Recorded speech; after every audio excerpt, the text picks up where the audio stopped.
Coopération militaire technique, mais aussi la coopération dans le domaine de l'économie, dans le domaine de l'énergie nucléaire et toutes les questions. Et on va faire notre mieux pour vous aider de développer dans toutes ces sphères. Et j'ai déjà rapporté à votre président tout ça. Et dans le domaine de la coopération militaire, on va discuter le format de la formation de vos élèves officiers et de vos officiers du niveau différent, et y compris les pilotes dans notre pays. I will save Africa and its resources. Ibrahim Traore. Burkina Faso has bagged itself one of the most revolutionary presidents in Africa.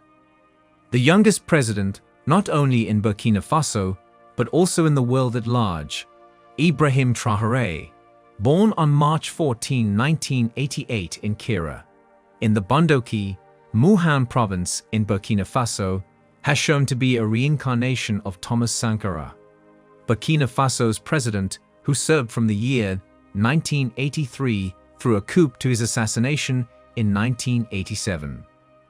Ibrahim Traore received his primary education in Bondoki and attended a high school in Bobo Dioulasso, where he became known as quiet yet very talented. From 2006, he studied at the University of Ouagadougou, where he was part of the Association of Muslim Students. He graduated from the university with honors. Ibrahim Traore joined the army of Burkina Faso in 2009.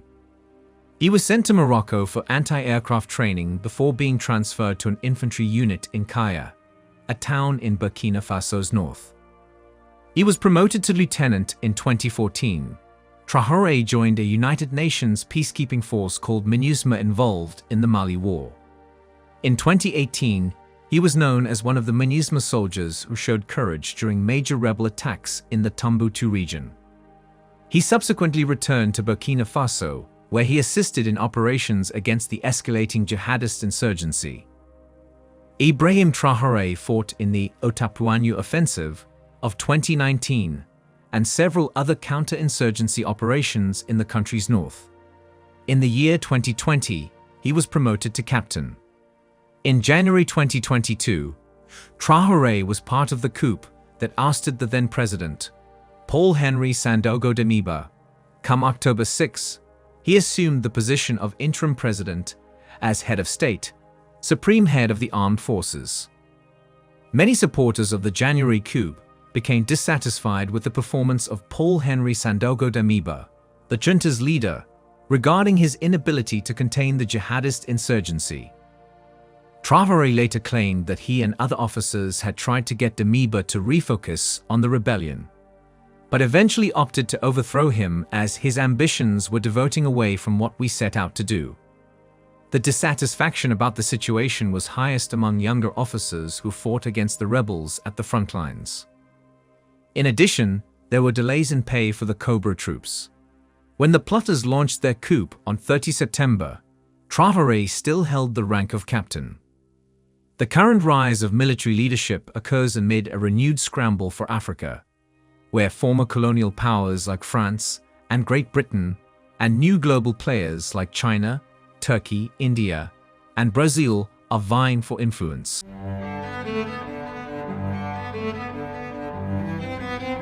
The youngest leader in Africa, Ibrahim Traore of Burkina Faso, the one that is making Africa so proud, the person that is letting all of us, the young people, feel like there is hope for the continent. The one that is making Burkina Faso proud. He just had a meeting with a Russian delegation to discuss about security deals in Burkina Faso. That is a very, very good move because right now, Burkina Faso is undergoing a lot of security challenges and they really need somebody who can steer them in the right direction. And I think the Russians coming in to help It's not entirely a bad thing, but I have my reservations on having foreign boots on African soil. And I understand that many people have let me understand that the security challenges in Burkina Faso is really, really serious. If they are coming to help the people of Burkina Faso fight against the numerous insurgency groups that are causing confusion in the country, they should come in with a time frame. They should come in and train the local soldiers in Burkina Faso. They should bring in some skills that are needed in terms of training. This fight in Burkina Faso needs to be carried out by the local people themselves. Like I have said this many times, we the Africans, we must learn to fight our own battles. We the Africans must learn to team up together for a common good or to fight a common enemy. There is a lot of security challenges in the Sahel. So Niger, Burkina Faso, Mali, Chad, Algeria, and even Sudan can team up and form a common army that is going to be in charge of pushing back these insurgency groups. Because I do believe that if these 6 countries work together, share intelligence, they are going to be able to put this issue of insecurity in the Sahel to bed. They can do it. All they need is just to collaborate with each other. I do not want a situation whereby 10 years from now, 20 years from now, we will be fighting to push out the Russians or the Chinese. Maybe the Russians have become the present day French who do not want to leave the continent. And then we will be fighting to push them out. We must all learn from history. We must all learn from our past mistakes. Because like the saying goes, those who fail to learn from history are bound to repeat the same mistakes. France came to Burkina Faso 10 years ago, all in the name of fighting insurgency groups. Until now, they have been unable to bring peace to those countries that they said they are coming to bring peace to. So now we are inviting the Russians. We are happy to invite them. But let's be careful. Let's be very, very careful about inviting the Russians and letting them have a foothold in Africa because they might not want to go. But you guys out there, what is your take on the interim president of Burkina Faso making new deals with the Russian military?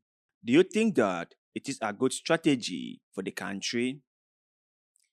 Don't you think that we should be struggling to build up our own military? We should be struggling to have an African military. We should be struggling to make sure that we fight the insurgency groups ourselves rather than bringing in Westerners. Share your thoughts and opinions with us in the comment section below because like always, we love hearing what you have to say. And also, do not forget to like this video, share this video, follow our Facebook page, and most importantly, subscribe to this channel because little bit of good way, like the one you're doing just now, help us a lot and we shall forever be grateful to you. So thank you very much for doing just that. And like always, see you in the next one.